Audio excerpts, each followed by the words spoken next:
What's going on, bros? It's the Pun Hit Wonder and Spectre, and today it's time to put on your bros tinted glasses for our game that we're reviewing today. And Spectre, I got a question for you. What is your favorite breakfast cereal? I think it's Reese's Puffs. Reese's Puffs? Okay. Mine Yeah. as a kid, it was like a rice cereal. Oh, I know what it was. It was Pokemon Snap Crackle Pop. And today's game is Pokemon Snap. Let's get into it. Suck. Suck.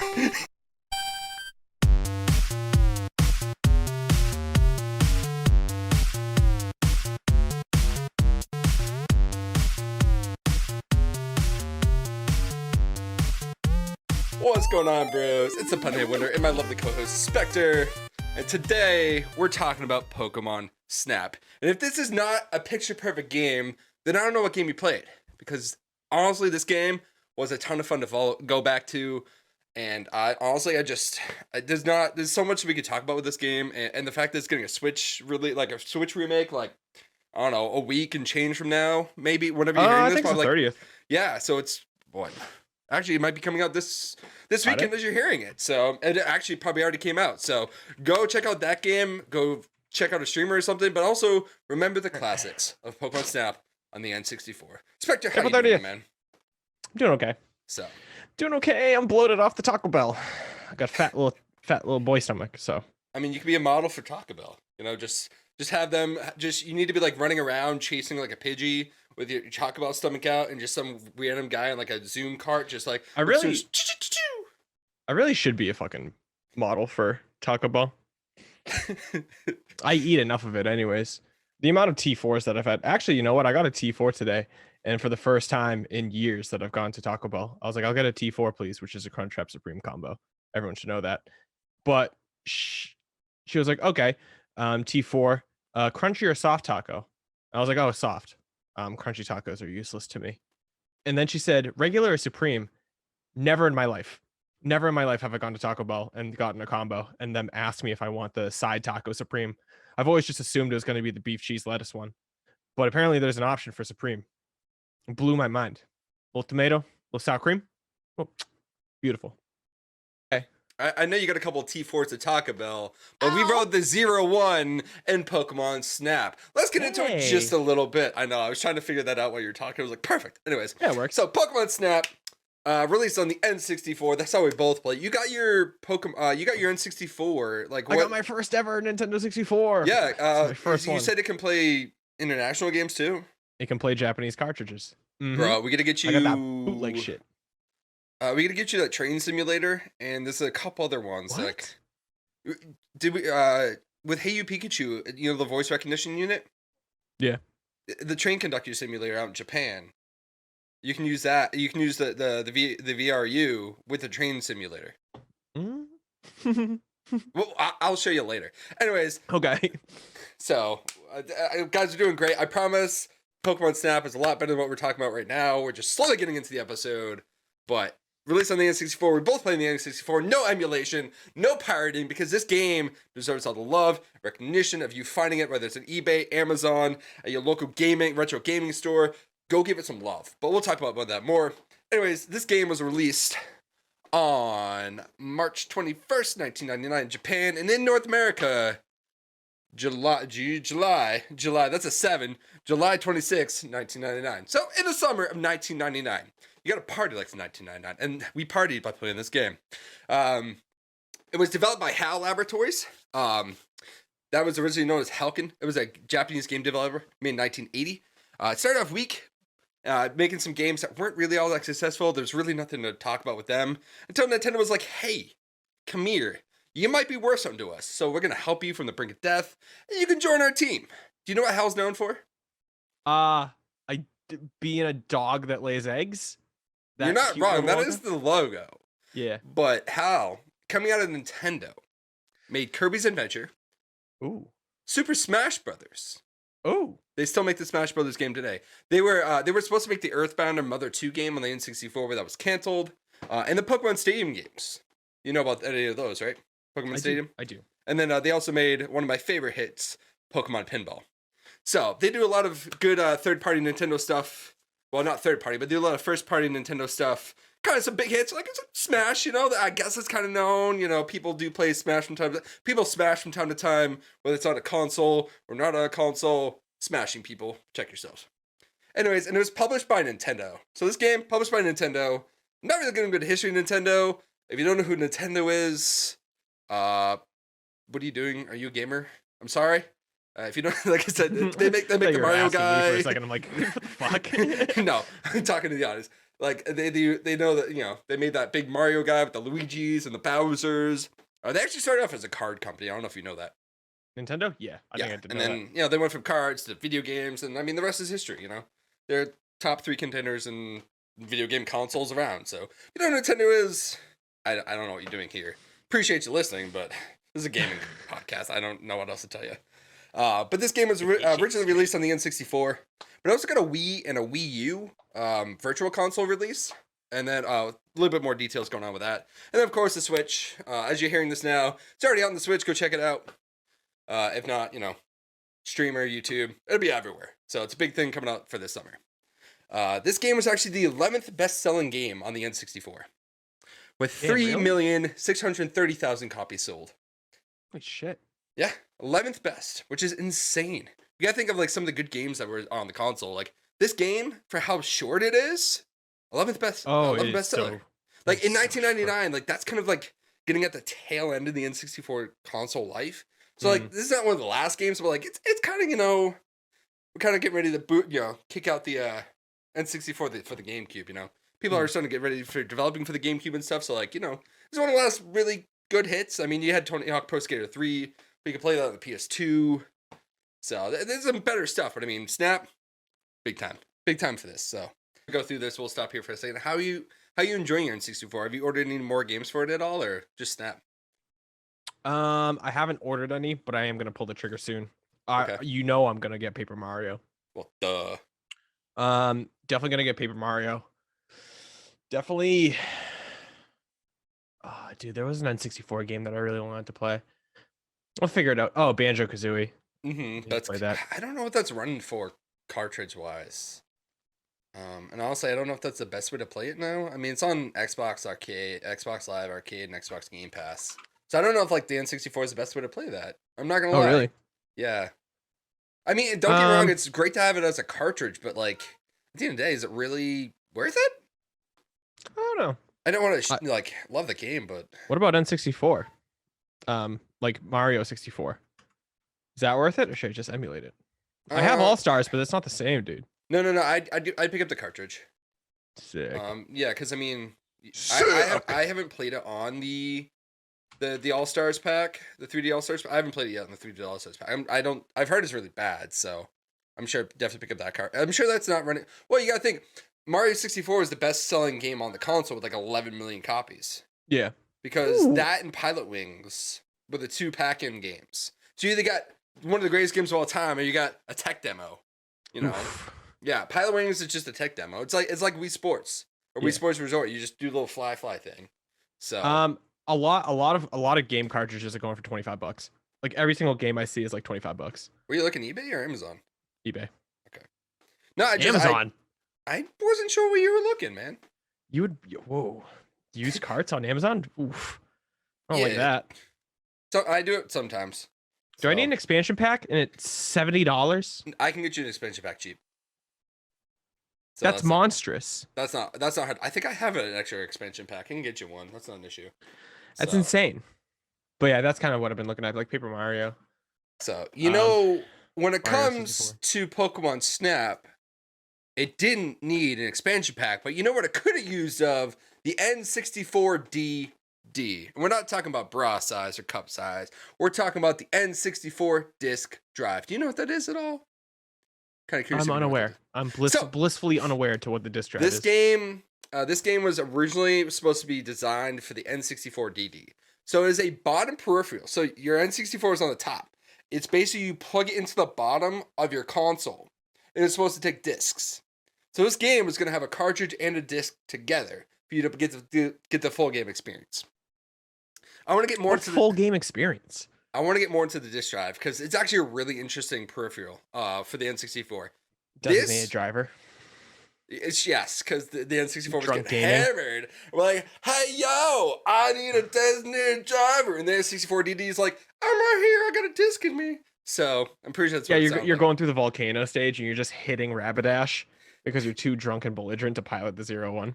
Yeah, that's essentially Just that's essentially committing what it is. vehicular manslaughter But in Pokemon Snap. it was a magnetic disc drive peripheral. It was announced in '95. It was only released in Japan, and it was considered a flop, but it only sold 15,000 copies, or 15,000 units sold out of the 100,000 that were produced. So basically, it was meant to add more memory to the console. I think like 4 more gigs. I mean, this is, we're talking Gigs? 97, 98, yeah. Well, you gotta realize, like, the PS2 memory card's like 8 gigs. You gotta remember that. Like, you gotta think of how small games are. And most of the time, like, even for some games on the N64, it's saved to the cartridge. Some were saved to the console. So it just kind of depends on how it's saved. How much storage was on N64 card? Oh, couldn't tell you. That's something you have to look up. But I'll talk more about the DD as we go along. I was supposed to add a real-time clock for certain games, like Majora's Mask, who's like a real-time clock. And I wanted to add a real-time clock to like game mechanics. Half a gig. Yeah, and then it was supposed to add more stuff for standard and I'm gonna leave that in. It was supposed to add standard font and audio library stuff. And the best thing about this disk drive, it was supposed to allow you to connect to the internet through your N64. Yo.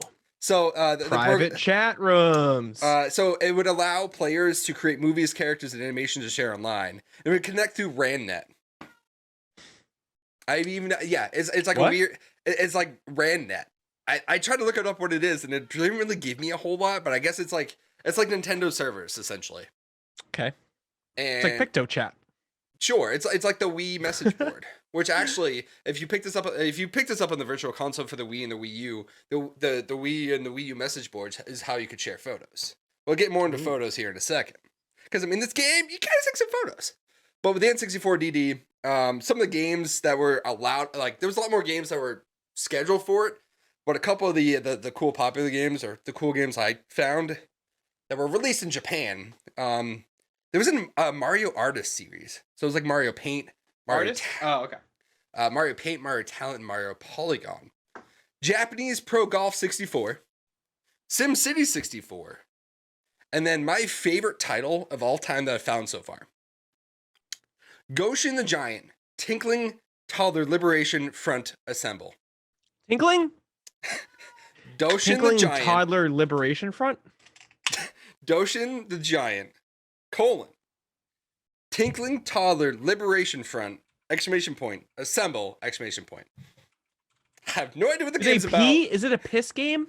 No, I think it's just like a weird like art, probably like an art. I have no idea what the game's about. I saw the title, I laughed.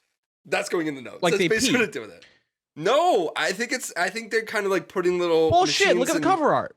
I don't know. There's hearts coming out of that kid's crotch. Explain the cover art for me. Explain the cover art for the audience. It's okay. The cover art is a big red square, and there's silhouettes of. There's like a silhouette of like a guy here, 2 guys up here, okay, a girl here, and a guy down here. Okay. And the first guy he's like facing away, and there's just hearts coming from his crotch in an arc, and. Chat for you guys. We'll post this to social when this episode comes out. It looks like he's peeing love. He's peeing love, chat. We're peeing love onto this game because we got some more talk about it.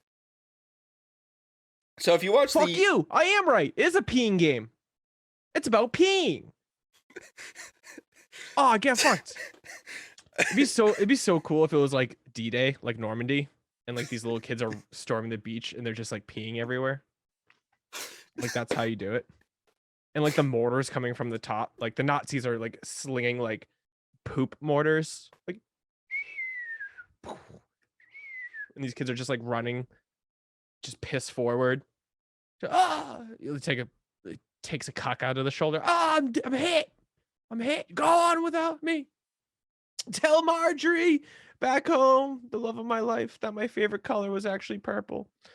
Or whatever the fuck you would tell your crush on the playground. I lied one time and said that my favorite color was green. It is not green. But you know what, Taylor? In elementary school, it was green for you. What are we talking about? That's Oh, yeah, staying this game's in. about peeing. I'm not editing that out. That's staying in. In this game, a toddler is pulled out of bed into the world of dreams. In this world, Doshin is imprisoned, and the child can tinkle, quote unquote, hearts onto various objects. Disk drive. Well, that's basically. We're coming back in. That's all I really have about the disk drive. There's a couple more things about the development process I want to talk about. So, if you remember the intro to this game, you kind of see Todd Snap. You're trying to take a picture of Mew, but before that, you see the words "Jack and the Beanstalk." You remember that at all? Yeah. So this game was supposed to be called Jack and the Beanstalk. Basically, same premise. There's supposed to be like seeds that you plant, and then over time, as you take photos and stuff, the plants were supposed to grow. It was really weird. But then Nintendo was like, "Hey, we have this really cool card game, and we have this really cool, like, game about catching Pokemons." And, we got red and yellow and blue. And, like, this is pretty popular. We also have, like, an anime. We got the manga. We got the playing cards. Once you make this into a Pokemon game. And Hal's like, okay, sure. Do you realize that this is the first 3D Pokemon game? Is it really? It is. So, Pokemon Stadium... I was actually going to ask you. Pokemon Stadium is the first 3D battling Pokemon game. But this is the first time... This is the first time you get to see Pikachu in 3D. You get to see Bulbasaur in 3D. You get to see Cheeky Charizard in 3D. You get to see Ditto in produce 3D. at their heads. Yes. We're definitely going to talk about the gameplay. That's going to be a lot of the episode today. But this is the actual first 3D Pokemon game. It's bizarre. It's crazy to think about. It is wacky.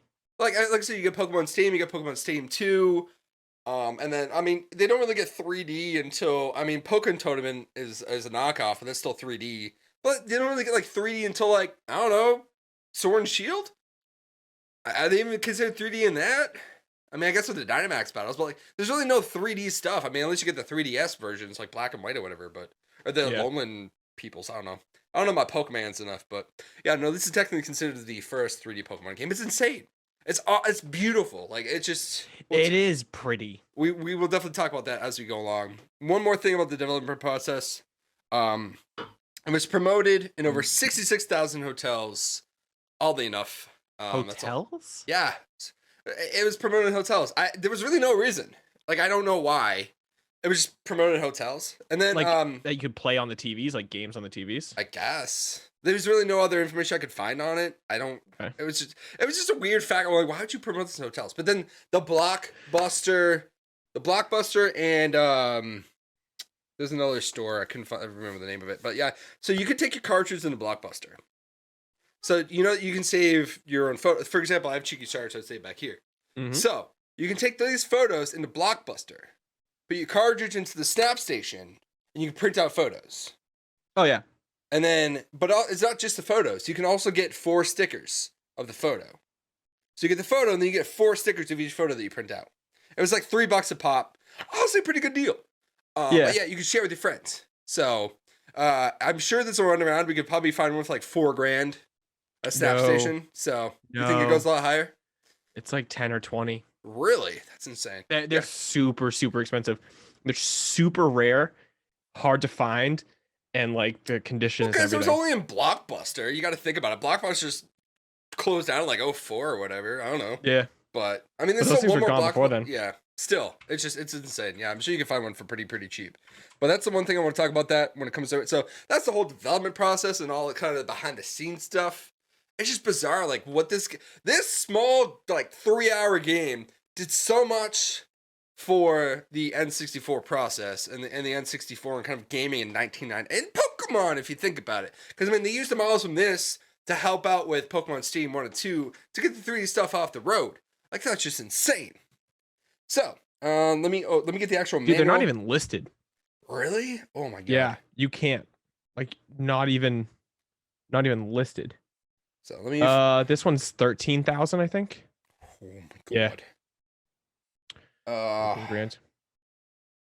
So let me read the actual plot of the game from the manual itself. Which, if you Google this manual, I tweeted out a picture of Professor Oak a couple weeks ago.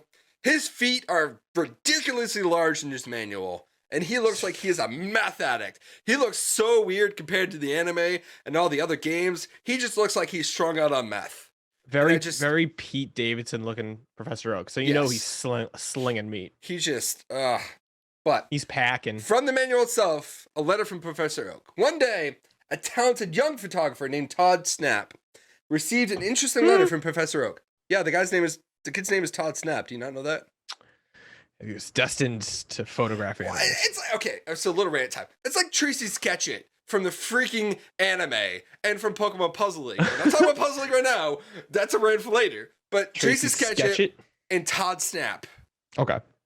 Get creative juices going, man. Anyways, so Todd receives a letter from the famous Professor Oak. Dear Todd, my name is Professor Oak, and I research Pokemon. I have heard of your excellent work as a photographer and would like your assistance in my research. I'm currently doing research on Pokemon Island. Wild Pokemon are the only creatures who live on this island, making it the perfect place to study Pokemon in their natural habitat.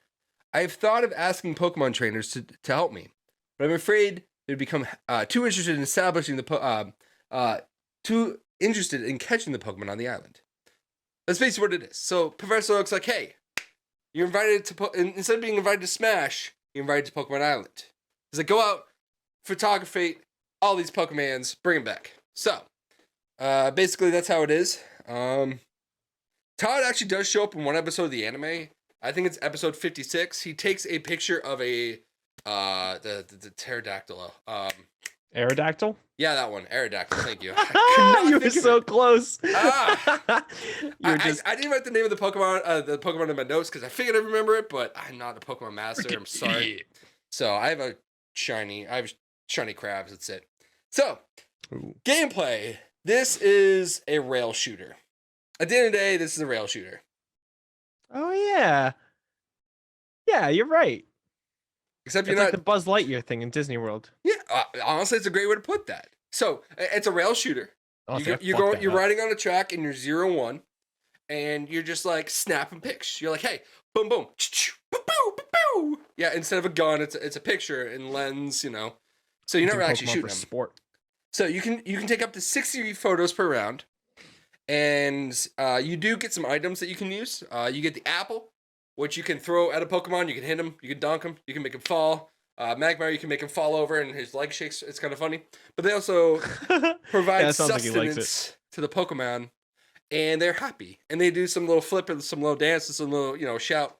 It's kind of cute. You get the Pester Balls, which does the opposite of an apple. You hit them with that. It's like mustard gas. It's like just poisonous gas that just like... Yeah, it's like violating Geneva Conventions. Basically, that's a good way to put that. You're white phosphorusing the wildlife. So you also get a Poke Flute, which you can play 3 different tunes. They all do certain things. I never really understood what the Poke Flute does. So I know you don't know what the Poke Flute does. Well, I mean, in this game specifically, I know it wakes up the Snorlax, on the beach level, and then there's. Does it? I just threw a Pester Ball. I'm pretty sure it does something with the Snorlax. I think you make it dance. Because when I played this game, I had everything unlocked. I had 56 Pokemon out of 63. So, I had all the items and stuff. So, I kind of just went through one time. I think I did Rainbow Cloud 2 times. Because I got a picture. I researched how to get a good picture of Mew, and I did that. But how do you get a good picture of Mew? So, we'll talk about that as we get to Rainbow Cloud. Okay. So, but and then, the Poke Flute, you can, make them march. Like, the Pokemon can march. Okay. Like, they'll kind of, walk at you. That's cool. See, I wasn't sure about that. Because, I mean, I haven't completed this game ever. But, now I want to go back and do it. And then you also got the dash engine. So you can make your 0-1 go faster. Thank God. And it's kind of funny when you're at the when you're the desert level, with the Geodudes and the Sandshrews, and Valley. You're going the valley. Thank you. So you're going down that big hill, and just with the dash engine, it's just like. Phew! Oh, you are speed racing. You are just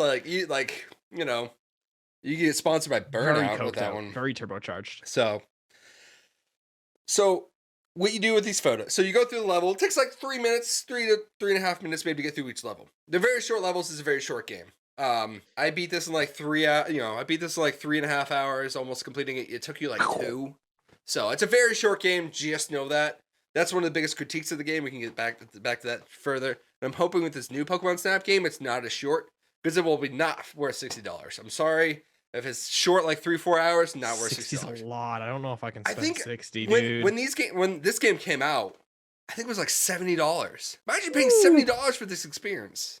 Don't get me wrong, it's great, but like for 2 to 3 hours, it's not really a whole lot of replayability in this game either. Like that's the biggest thing I have an issue with it, but like $70 for this game. Imagine that. That's insane. And back then, you could buy a car with $70. You want to buy? You want to buy a brand new car? This is $19.99, not $18.99. You're a little off. But so at the end of the round, whether you took 60 photos or not, you can choose one photo of each Pokemon to present to Professor Oak. Scoring takes into account various aspects: the Pokemon's size, its pose, and keeping the Pokemon in frame. Extra points are awarded for capturing a special pose. Like I got a Thunderbolt from Zapdos, and I got the Graveler jumping dance from Graveler. Yep. I got Surfing Pikachu, and I got Balloon Pikachu.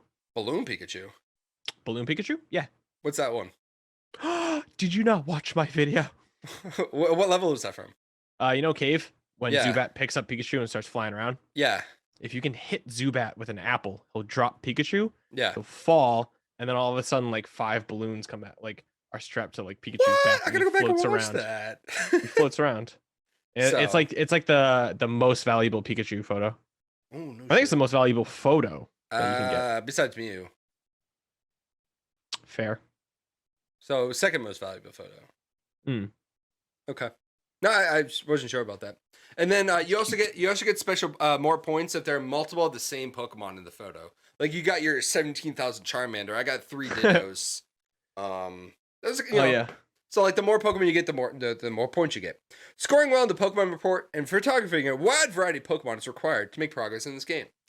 I'm not sure how many Pokemon you need to get to each level, but then there's also 2 buttons you need to hit. One is in the valley level, and one is in the tunnel. Tunnel? I thought it was the forest one. Or I'm thinking of blowing up Electrode. No. There's one in Valley and there's one in River. River, thank you. I'm not so. Before, let me refresh myself on the levels. So you got beach, tunnel, volcano, river, cave, valley, and rainbow cloud. So yes, river and valley have 2 buttons that you need to hit certain Pokemon for them to hit the button. And river, you gotta hit assault a Mankey.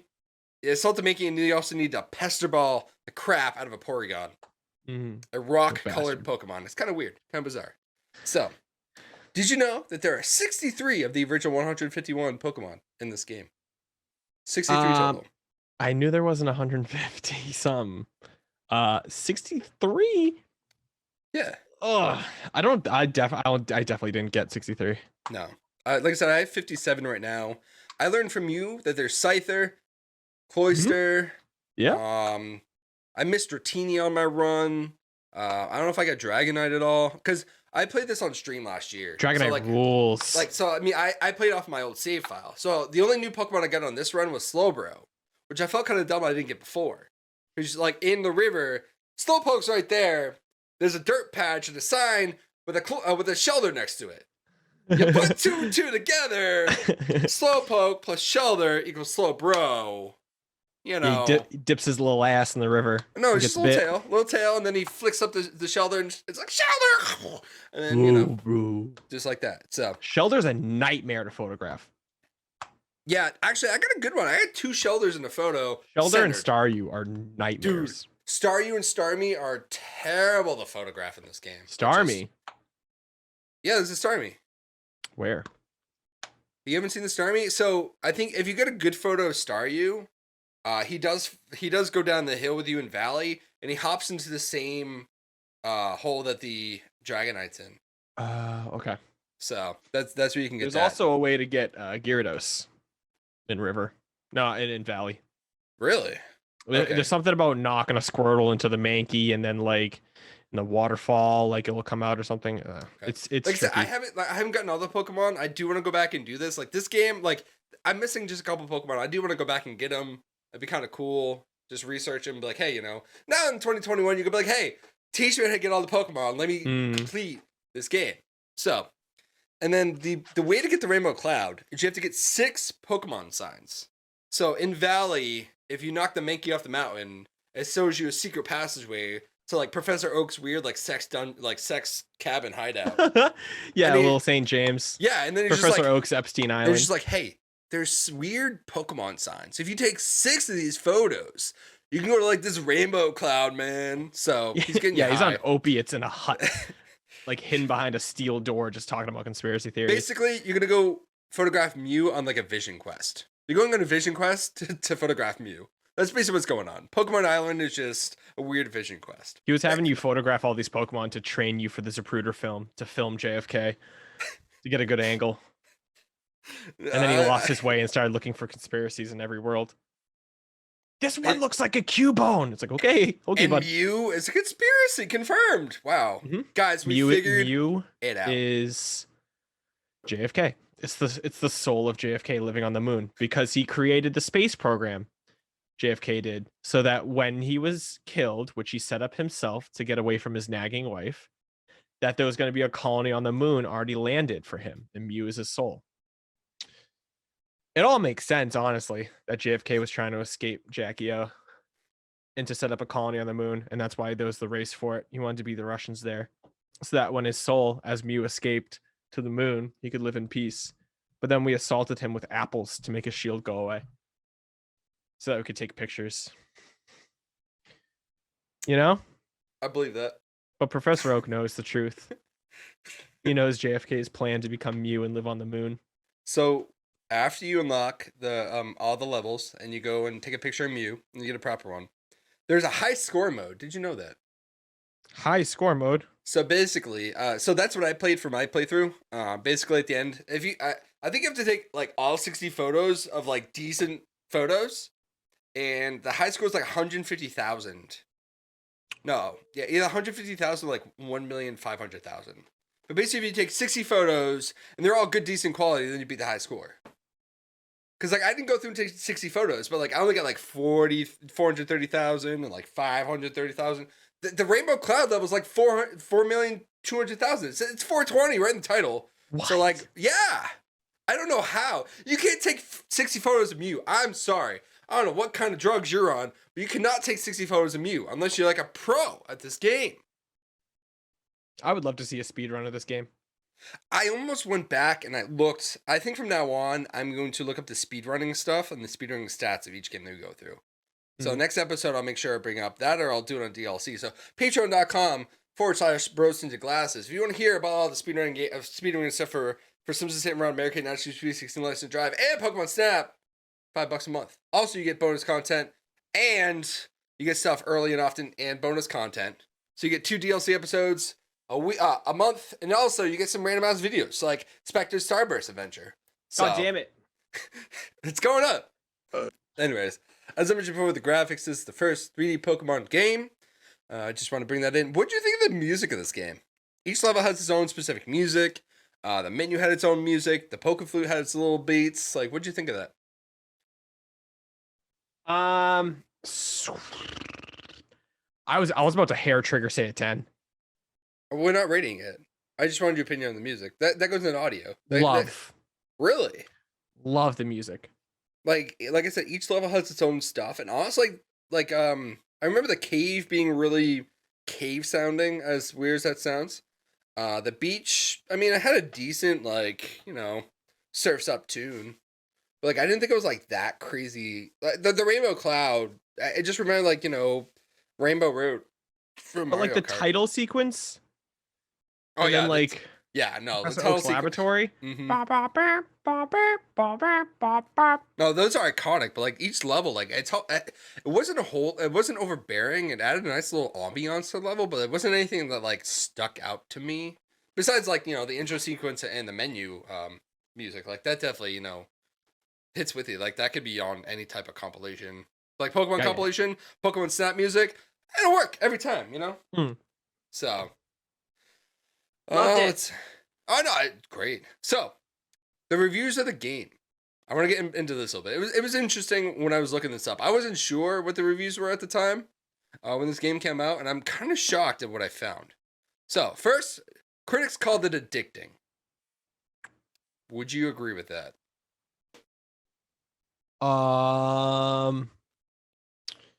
Yeah. Yeah, I would say addicting. I mean, like it's short lived and you kind of get through it, but like you do kind of want to keep going back and get a better and better photo. You keep want to like try new things and how can I get these Pokemon to like be here and stuff like that. I would agree it's addicting, even though it's short lived. I think it's one of those things where like you do want to go back and keep one upping yourself and getting better photographs. So IGN gave this a 7.8 out of 10.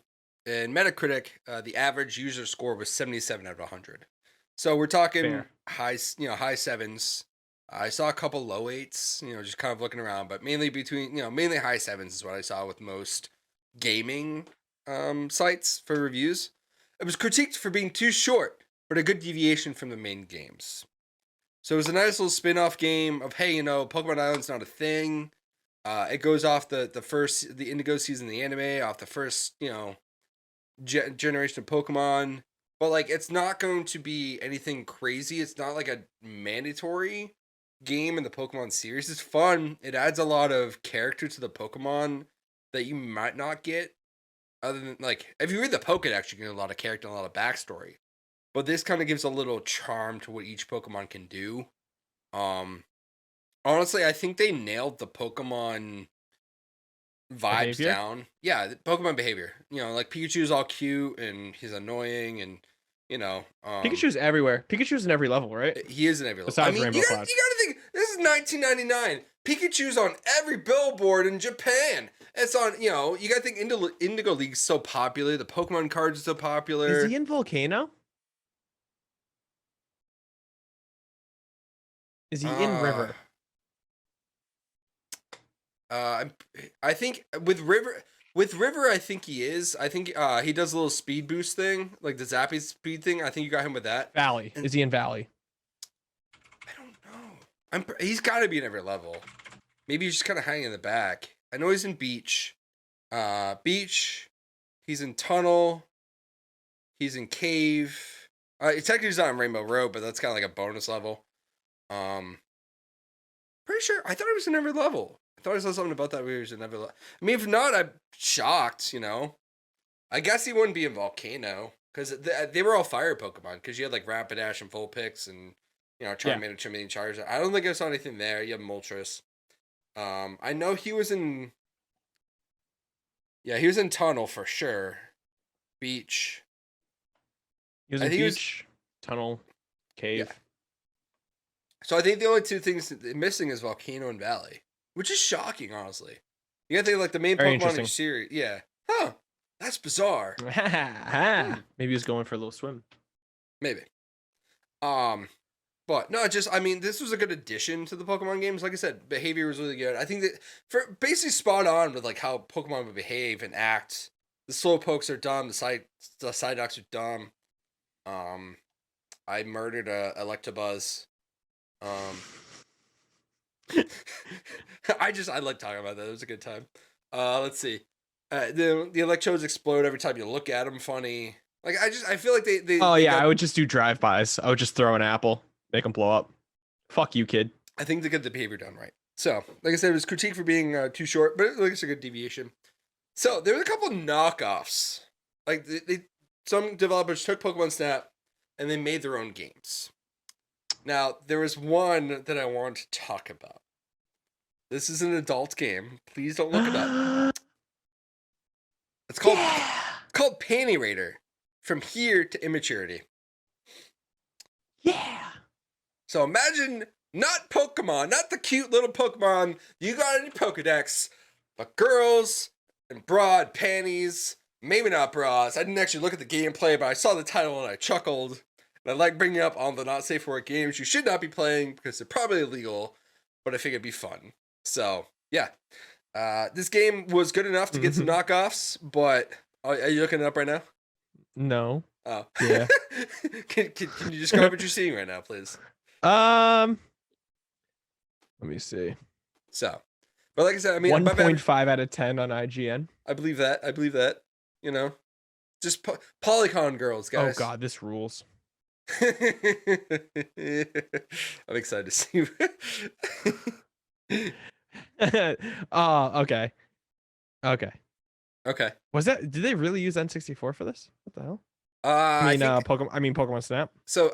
From what I understand, this was that painting radar from here to immaturity was based off of Pokemon Snap. I don't know if they use the same exact mechanics. Spiritual successor. Yes, that's the best way to put that. A not safe for work spiritual successor to Pokemon Snap is painting radar from here to immaturity. You're welcome. Please remember. So please forget your password to your Gmail account. Remember that from painting radar from here to maturity. It's a spiritual Turn sync successor. off incognito mode. Yeah, exactly. So, before we get into the ratings, is there anything else you want to say about Pokemon Snap? No. What am I thinking? You can always talk about it after the ratings if you want. Like, yeah, nothing really coming to mind. So, as we get into our ratings, guys, here's the deal. We have 5 categories from 1 to 10 that we do rate. The first thing we're going to talk about is the visuals and the graphics. Spectre, do you want to talk about how the graphics affect you in this game? Would you rate it from 1 to 10? Graphics? It's always so tricky. Are we rating it like how it is now, how it stands up? Looking at this game, graphics from 1 to 10. You can go back to 1999 if you want. You can do 2021 if you want. You know we have the nostalgia factor and how it holds up today. So, however you think it looks in your eyes, in your opinion, how does it look to you? 8 out of 10. Really? Why do you say that? It's a very pretty game. I just think that like all the Pokemon are like well rendered.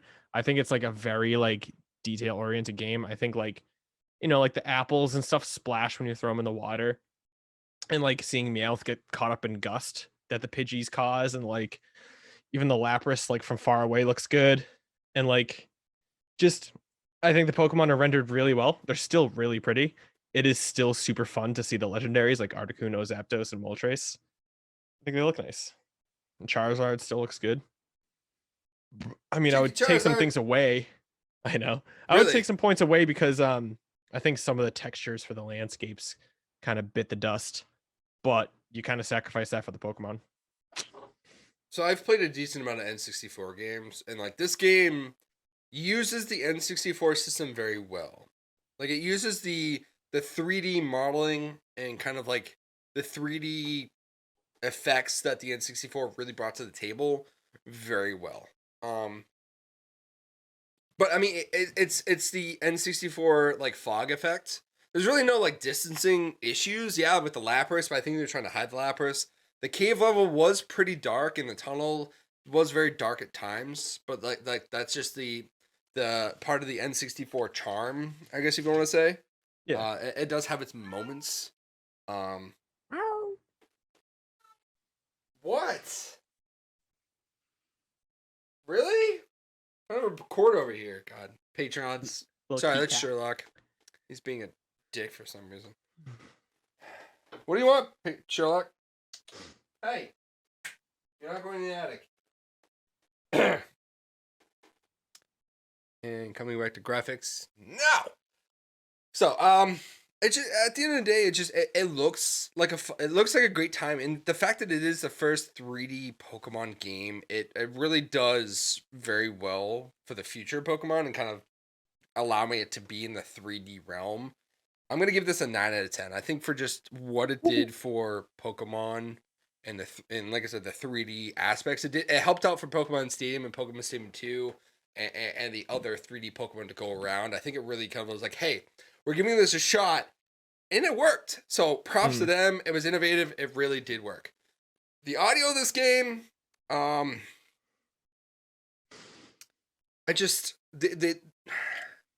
want to knock this game somewhere, but like this is such a great game.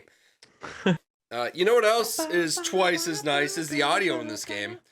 Like I said, I want to try to knock this game, but I guess the audio is not the part of it. I'm gonna go with a 9 on this one too.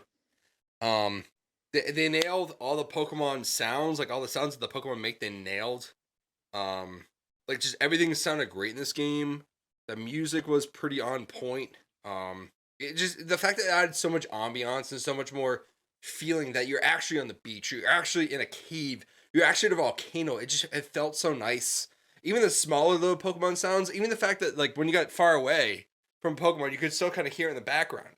The fact that they added so much audio into this to make it feel like you're actually there taking And it was photos. like, it was kind of 3-dimensional. Like you really could kind of like you could, the fact pick that out in where the something 0-1 was. you can spin around 360 and just like the audio works so well with that, and like that's just so bizarre to think like on the N64 to be able to do that. It's such a nice design choice of audio stuff. So Spectre audio scale of 1 to 10. What are you thinking?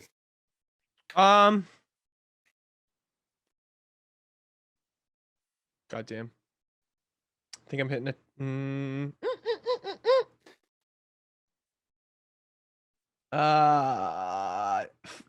Fuck it, 10. Really? Yeah. I mean, like it's just so iconic.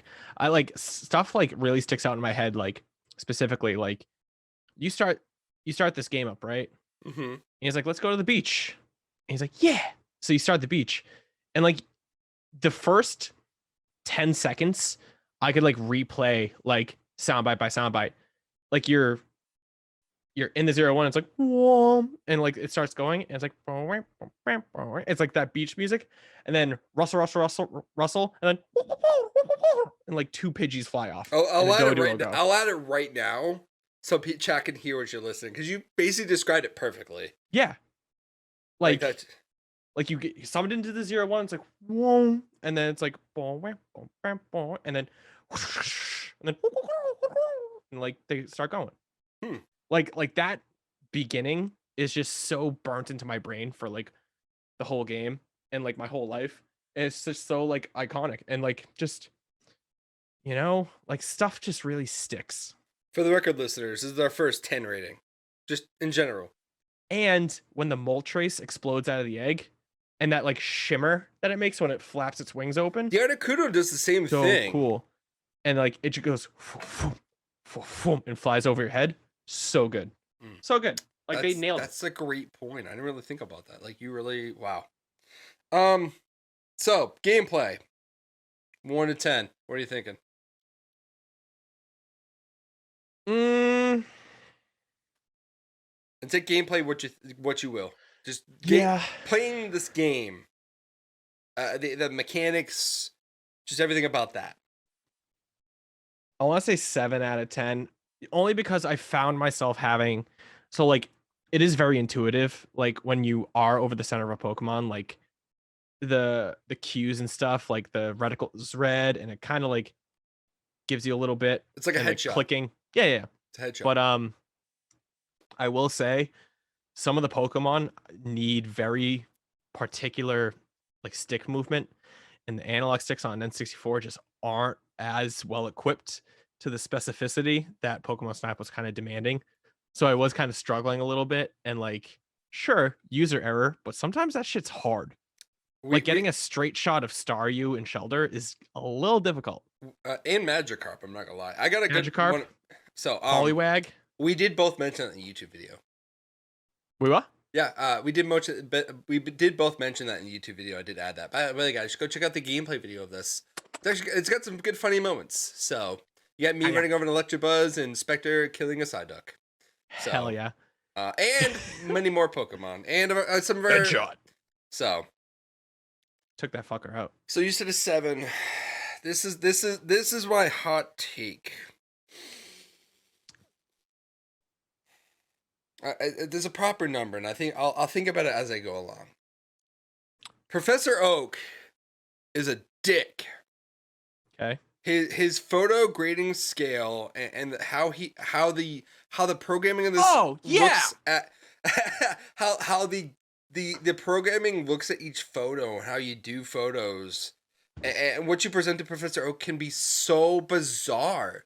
There's sometimes where like what is that bullshit where I have a Charizard throating my camera like he's making love to the lens, and he's blowing fire at me, and he takes up the whole screen, and fucking Oak is like, oh, this is pretty shit. Oh, this your sucks. size is really small. It's so size is so small. I'm like, oh, you stupid piece of shit. And the fact that like the Pokemon, if it's not directly in the center of the photo, he won't give you the bonus. And you can't tell if it's dead center from like looking at the preview screen, so you kind of have to guess like, was that center? I can't remember. Like, yeah, what defines the center?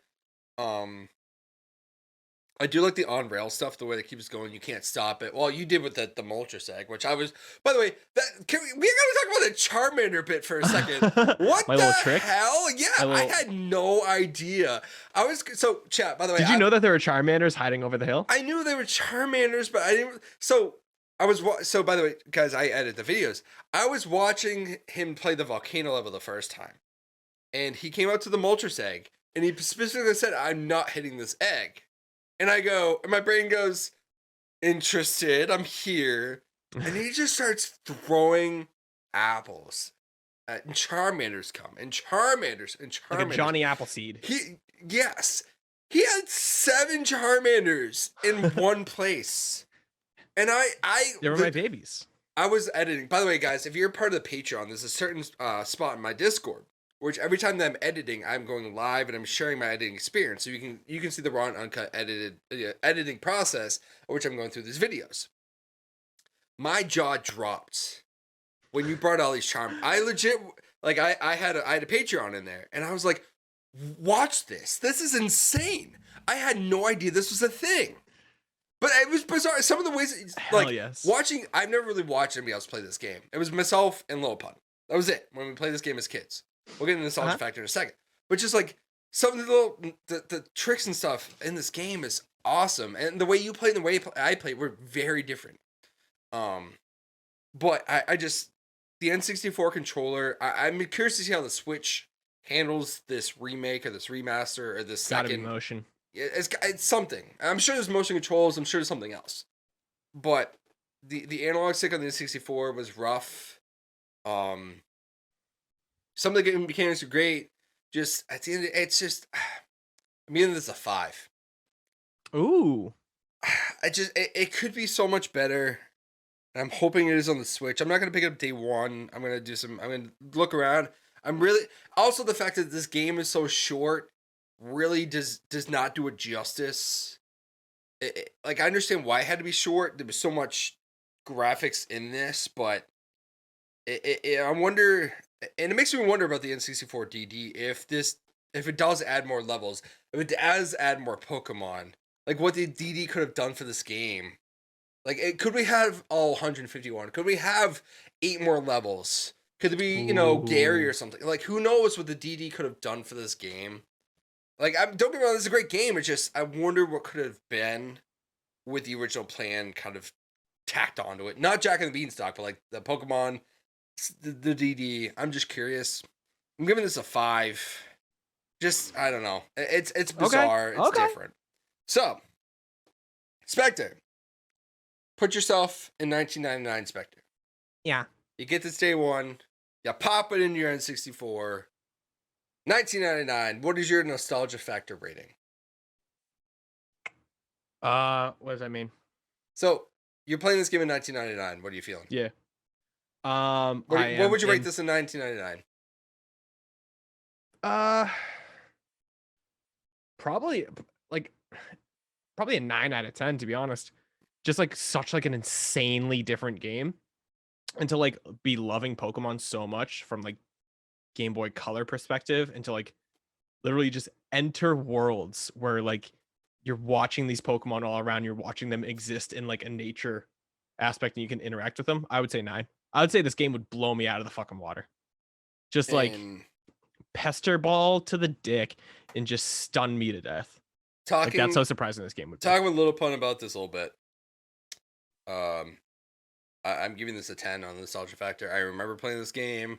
I remember it blowing me away. I just remember all like loading it up for the first time in a while. Like it's been about a year since I played this, maybe a little less than that. But before that, it was back in 2000, back in 1999, and just like how much this brings back the Pokemon memories and why I enjoy Pokemon. Like the battling and stuff is fun, the catching and stuff is fun, but just like how the Pokemon act and just kind of like the ambiance of Pokemon really brought it in. So nostalgia factor, definitely 10 on my book. Just this game, I could go back and play this, and it bring back my childhood memories of the N64, and just I'm here for this. So super quick. Apparently. Apparently, when you get Pikachu on balloons, Yes. balloon Pikachu, if you do the Poke Flute at a certain time, like at a good time, Articuno will fly up, and then Pikachu will start riding Articuno. What? Yeah. That's insane. Get Pikachu on balloons, and when Articuno flies out, Pikachu will be riding him. Snap. That's nuts. One little thing before we get into we'll talk about this in final thoughts. So, Spectre, now, travel back from 1999 to 2021. Yeah. You were just playing this a little bit ago. Yeah. What are your thoughts in 2021 about this game? This number came to my head when I was playing, and it's a number I kind of stand by. Okay. I would say 6 out of 10. Oh. I think it drops. I think if I told someone to play this game nowadays, I think nostalgia is pretty heavy. Once it kind of wears off a bit, it's like, okay, these are quick levels, and I've kind of done everything pretty quickly, and all right, this was fun. I think it's a good game. I think it's better than average, but I think it's very quick. The levels, once you go through a few times, you kind of get the gist of it, and it's good. Okay, so follow-up question. Where does the nostalgia fall off? So you get the nostalgia factor from this game. Where does that fall off? Like, where does that disappear while you're playing this game? I think you know, all the Pokemon have their motions. They go through the same motions with each level. Mm-hmm. So you just kind of get used to what they're doing each time. So the freshness kind of wears off. And there's not a lot. There's 6 levels. So like once you kind of go through them, like the nostalgia kind of wears off, and you're like, oh, okay, this game's short and a little repetitive. Okay, that's no. I'm just curious. Like 2 hours. Like, yeah, bang. I was gonna give this game a lot higher, but you do bring up a good point. Hey, we're each doing our own reviews. I'm just saying, like, it's a good game. But I'm pretty sure things that I said you've taken account too as well. So, chat, if you get the chance, we'll talk about this in a second, but I'm going to go with an 8. I think this is one to go back to. It's one to enjoy for the nostalgia factor. You can get through each level pretty quick. Like it's like I said, about 3.5 minutes at most that you're supposed to spend if you're not stuck on a Moltres egg, or if you're not stuck on Metapods or Electabuzz. Like most of the time, it's about 3.5 minutes, and you have to play a couple levels twice unless you really know what you're doing. And if you really want to get a good picture of Mew, that takes a little bit of time. The mechanics are definitely not going to be what you think. You got to think the analog stick of the N64 is garbage. It's always going to be garbage compared to what we have today. But it's still, the nostalgia factor hits hard for me. I recommend go back and play this, whether you're emulating. Really, don't emulate this game. It's worth picking up. It's worth having. It's so satisfying. It's worth having a physical copy. If you have an N64, it's worth pushing it, blowing into the cartridge, putting it into your console, flipping on the on button, and just the intro video alone will be worth the money. The gameplay is just a bonus. An 8 out of 10. Playing it today. Go back and play it today. Yeah, and when the new Snap comes out, compare the two. Like, your first time playing the new one compared to your first time playing the old one. Whether you played it as a kid in 1999, whether you played it, I don't know, after. Just compare the two. I hope that I was looking at the trailer, and, like, you can take pictures, and you can edit the pictures. Like, you can put filters on them and stuff. I have not seen the trailer. I'm not going to lie. I have not seen the trailer. I'm not going to put filters on my fucking photos. This isn't Snapchat, dude. This is Instagram for Pokemon.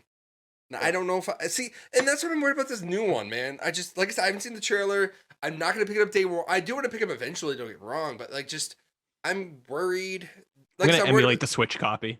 That sold. DLC Patreons. We're gonna pirate. No, We're gonna pirate Nintendo property. There's Nintendo nothing they don't- can do. Nintendo don't ban us. So We're gonna do the Smash tourney again. So, final question before we get to our final thoughts. Yeah. Would you recommend Pokemon Snap for the N64 in 2021? Yes. Why? I think this game is just still so different from so many games out there. It's just, it's an experience everyone needs to play. This is a game that everyone needs to play. Even though it's only 2 hours, even though, sometimes it gets a little repetitive, like your initial time playing this is just so much fun. Like discovering all these little Pokemon and all their little shit. It's so cute. And what's I gonna say? And if you played it before, you should revisit the nostalgia. Like the nostalgia for this game is great. It's just like you remembered. And I'm gonna recommend it heavily as well. The fact that you can bang this out in 3 hours. Like when I first played this on stream, it took me 3.5 hours stream time, which is probably like 2 hours and 45 minutes, 3 hours. But I went back. Stream? I played this on stream last year. Oh, okay. So recently. No. I did this on YouTube. But no, I played this on stream last year when I first picked it up. It was a great time. Like that's how I got Cheeky Charizard. I will always love Cheeky Charizard. He's always gonna be part of my shit. I love this goddamn photo. It is cute. By the way, one of the things on the game is you can save it to you can mark it in the album, and this is a saved photo on my cartridge forever. So you can mark a photo that you want to save forever, and it saves on the cartridge. So when you go back and play, like all the photos that you take will be deleted unless you put the album mark on it, and then that's saved to the cartridge. You can save 60 photos. The only photo I have saved is Cheeky Charizard. I'm gonna post on social media. You see it every time I like my ending screen on stream, twitch.tv/AponyaWonder, is Cheeky Charizard's right behind me. I mention Cheeky Charizard every stream. This game, love that bitch. I love this. It's so great. It's amazing. Just his smile speaks wonders. I love it. Charizard's not even my favorite Pokemon. By the way, both of our favorite Pokemon are in this game. Your Haunters, yours is a Haunter, mine is Magneton. Love that. They're in the same level, which is great. Love Haunter. I love Magneton, but that's Puzzle League. I can't wait for that episode. Won't talk about it now. But like this game hits differently because it is the first 3D Pokemon game. It's the first time you get to kind of see Pokemon in their environment, and you're not about battling and catching the Pokemon. You're there to see them for what they are. They're Pokemon. They're creatures. They're meant to be loved and appreciated. I love the Kangaskhan in this game. He just acts so cool. The Snorlax is just sleeping until you wake him up, and he does a little dance. Ooh, Snorlax, The Meowth is funny. The Pikachu can be annoying, but it's still really cute. The Bulbasaurs and the Ditto Bulbasaur thing. Just the feelings you get when playing this game is phenomenal. And I'm hoping the new Switch version does the same. Any final thoughts about this game before we wrap up? No. I completely forgot how racist the original Jinx looked. And then once I turned the corner and saw her, I was like, whoa, wow, holy shit. It's so crazy. Yeah, no, it's just yeah. Just full on minstrel. Just it's so bad. Crazy. Did you slam Weeping Bell into the pond? Of course I did. Charmeleon into Charizard, Weeping Bell into Victory Bell. Did you get Arcanine and Growlithe? No. How the hell do you get them? All right, so Charmeleon. Volcano level. So Charmeleon's on the left. Then you got Pester Ball's on the right. Pester Ball's in the right vent. Really? Those 3 vents. Yeah. Growlithe is on either side, and then Arcanine's in the middle. And he shakes lava off. It's wicked cute. God damn, I've not seen that. So, like I said, you mentioned the Scyther. I saw you found the Scyther, which I was like, okay. I didn't see you find the Cloyster, but I didn't want to go back and find that. You just take pictures of Shelter, and if you get one dead center, I'm pretty sure Cloyster comes out. Weird. Okay, that's new. You mentioned Growlithe and Articuno. Gyarados is tough. Gyarados, and I missed the Dratini. So I think that's the Pokemon I have left. I think that's 6. And Muck. Muck. Yeah. So you take a bunch of pictures of the first 2 Grimers, and then Yeah. the third Grimer you see, you throw like 3 Pester balls. And it'll turn into muck. See, like I said, I have 57 Pokemon out of 63. I gotta go back. I might just like research and do like a quick little stream boy of that. But because we're talking about it, I'm excited. But yeah. no, I mean, any final thoughts in general when you tell the kiddos, the bros at home? You know, Emulate if you have to, but cartridges are $25 on eBay, so buy them up. And then hold on. I to 'em, recommend pass buying 'em this down. game. And when you're playing this game, if you're playing it in the morning, don't eat Starburst in the morning while playing God it. fucking damn it, probably dude. recording. I was so anxious. I don't know why. It's Pokemon I just wanted to have a Snap! little sweet treat. I wanted to have a little sweet treat. You had 15 of them. Spoiler warning. Was it 15? 15. I counted. Maybe I'll eat some fucking now. Fuck you. How about that? No, because I'll get sick. I had a whole box of Mike and Ike before I got here. Oh my god. It's $1 for a box. It's that's a pretty good deal for Mike and Ike. Yeah, it was like the movie box. I got it at Target. So, I almost got Cape Cod potato chips, but I didn't. Bros, if you want to send us any questions that you want us to talk about on the podcast, at the ending part, it could be the main event can be your questions or your comments, whether it's about the game, whether it's about the podcast, about any other games coming out. Feel free to hit us up on Twitter. I'm the Punny of Wonder on Twitter. He's Spekky with 3 R's. brosintoclasses@gmail.com. If you want to email us there, we'll answer your questions. However you want to reach out to us, feel free to ask us a question. We'll answer it on the podcast as long as it's safe for work. Unless you got the Patreon, so we can have it not safe for work. So, but we appreciate you guys. We love you so much. Pokemon Snap. I'm going to first officially take off our bros tinted glasses. I am the Punny of Wonder. Everywhere you go, Instagrams, Twitter. I'm on TikTok, I guess. Twitch is my main thing. I got a Discord. I got a Patreon section of Discord. If you want to see me edit and see the raw, uncut version of stuff, feel free to go over there. Spectre, you want to promote yourself? Yeah, not too hard. Spectre with 3 R's on Twitter, and then Spectre with 2 R's on Twitch. Catch me there. And until next time, myself, Spectre, Cheeky Charizard, we appreciate you. We will see you To the moon and back. to the moon and back. Help us by Catch you Dogecoin. later.